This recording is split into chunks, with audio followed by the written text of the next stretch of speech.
Hey, thanks for stopping by old SmokinSteve's today. Today we got a good one for you. We're gonna be smoking up a chuck roast. Now in the past, when I smoked up a chuck roast, I smoked them up like I would a brisket. And guys, smoked chuck roast like a brisket, you wouldn't know the difference between a brisket and a chuck roast. It's that good. And make sure you check out my other videos on the chuck roast and see how I did those. But today we're going to have a chuck roast, and we're going to smoke it up like we would a pulled pork. So we're going to have pulled beef, and we're going to make some sandwiches out of that. And as far as leftover goes, leftovers are always great. You can throw them on a pizza, make some tacos, some nachos. Just use your imagination on that. It's all going to be good. So let me get this guy prepped up and show you how we're going to get it ready for the grill. Okay, here it is. Weighs in about 3.5 pounds.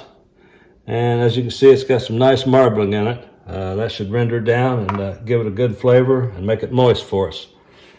First thing we're going to do is put a little layer of coarse kosher salt on there. So let's get that on there.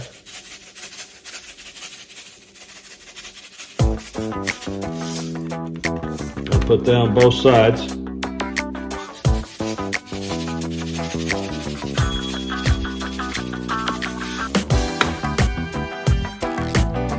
Then if you watch my other videos, I always like to use this Montreal steak seasoning on my beef.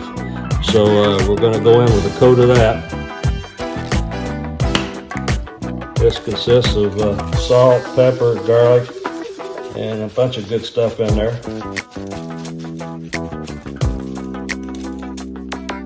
We'll give that a little coat, get the edges.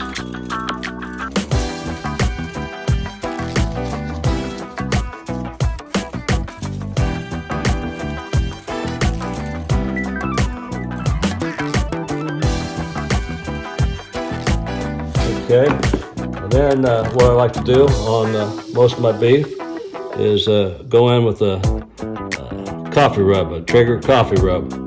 That gives it a little extra flavor, and those flavors work good together. And this coffee rub just gives it another layer and adds a touch of heat. Not much, just a touch.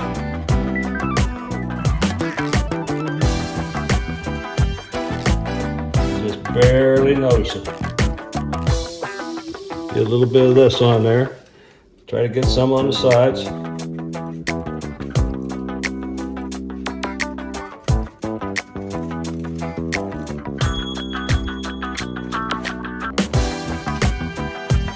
And what we're going to do, I'm going to wrap this guy up and put it in the fridge and get it out in the morning, and then we'll be putting it on the smoker. So we're going to let it in the fridge, let it get nice and happy overnight, and be smoking her up tomorrow. Okay, here we are, next morning. Got the grill all fired up. Going to get that temperature up to 250. And we got some pecan wood chunks on there for a little bit of smoke, and also threw in a few hickory chunks. So we're going to get that chuck roast temperature up to 155, 160, 165. Then we're going to be putting it in a tin pan, and along with some beef broth, and get it covered up and let that simmer in there and get that temperature up to about 195 and 200. And then we'll be pulling it off. While that's covered up in there, that'll be steaming away and getting that meat nice and soft so we can pull it apart nice. So stick with me. Let's see how this thing's going to turn out. Okay, we got that grill temperature up to 250, and we got the meat on there with a tin pan underneath to catch any drippings. And we got our InkBird temperature probe stuck in the meat. And we're going to be looking for 160, 165 or so right off the bat. Then we'll go ahead and add that beef broth. Okay, that chuck roast has been smoking away for about 3 hours now, and that internal temperature of the chuck roast is about 160. So we're going to go out there and put some beef broth in that tin pan and put that chuck roast in there. And I did make this little rack here out of some foil.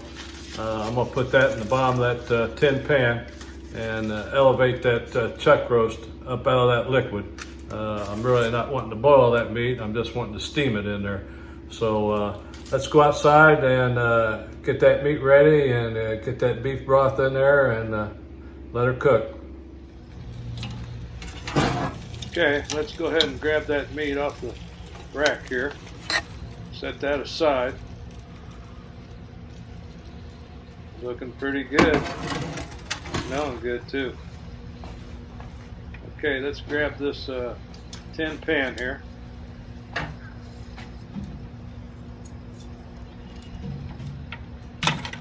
what we're going to do is fill that up with some beef broth.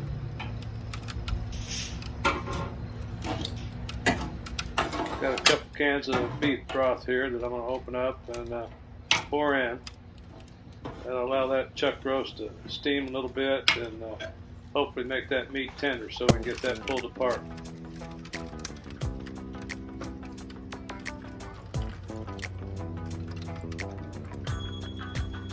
Once we're all done with this, you can use this for au jus sauce.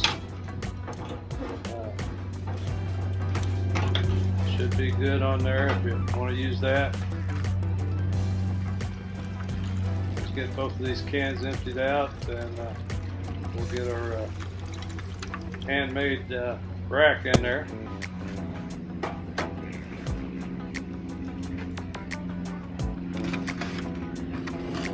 Go ahead and scrape some of this bottom off and then get some of that goodness up in there in that chicken broth for later use.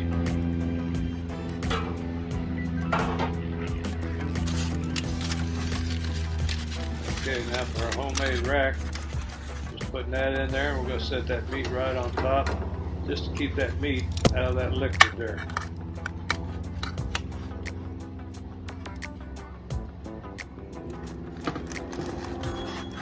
Works out pretty good.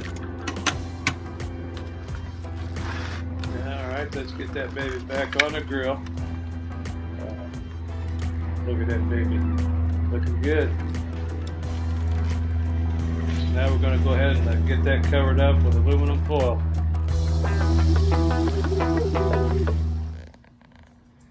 Okay, here it is all covered up. Let's get this lid closed and let it smoke away. Okay, she's been smoking about 5 hours now. The temperature's 198. Let's get this probe out of there and get this chuck roast inside and let it rest. Okay guys, you smell that? Whoa, that's really smelling good. We just pulled it off the grill.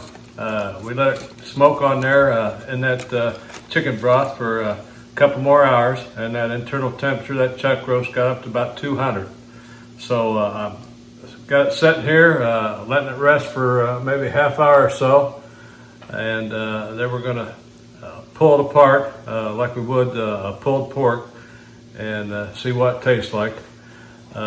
Old SmokinSteve's not really that patient, so I'm gonna try to hold off and let it rest for a half hour.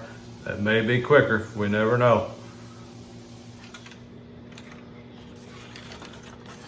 Okay guys, let's go ahead and get this pulled and see how it pulls apart here.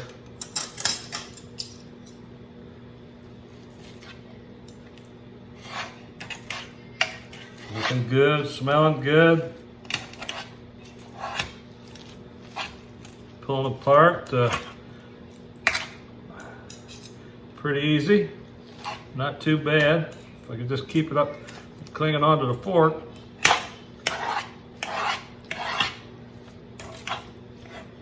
Oh man, this is really gonna be good.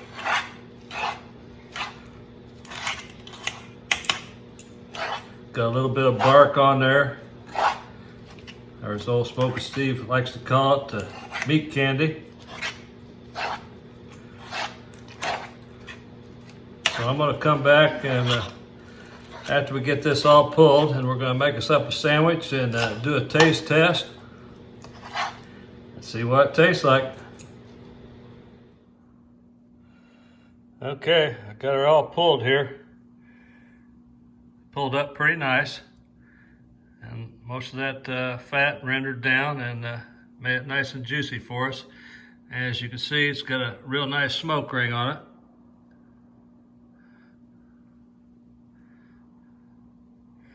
Looking pretty good. So we're gonna go ahead and get a sandwich fixed up and see what it tastes like.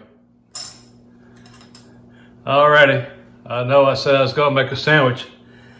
I am, but I just wanted to try a piece of this on its own to see what it's like.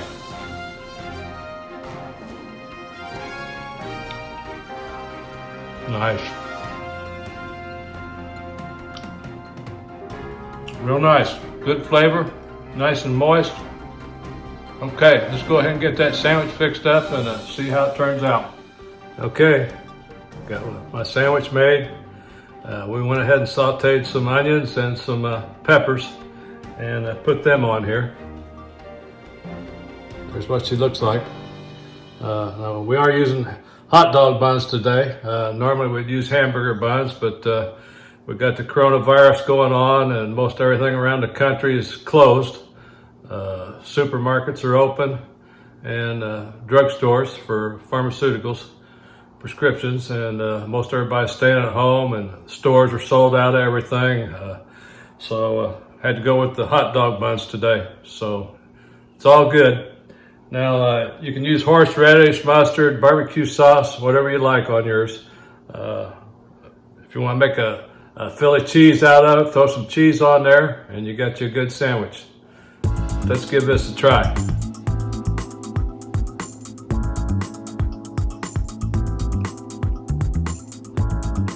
Oh yeah, that's what I'm talking about. Really good. Really good.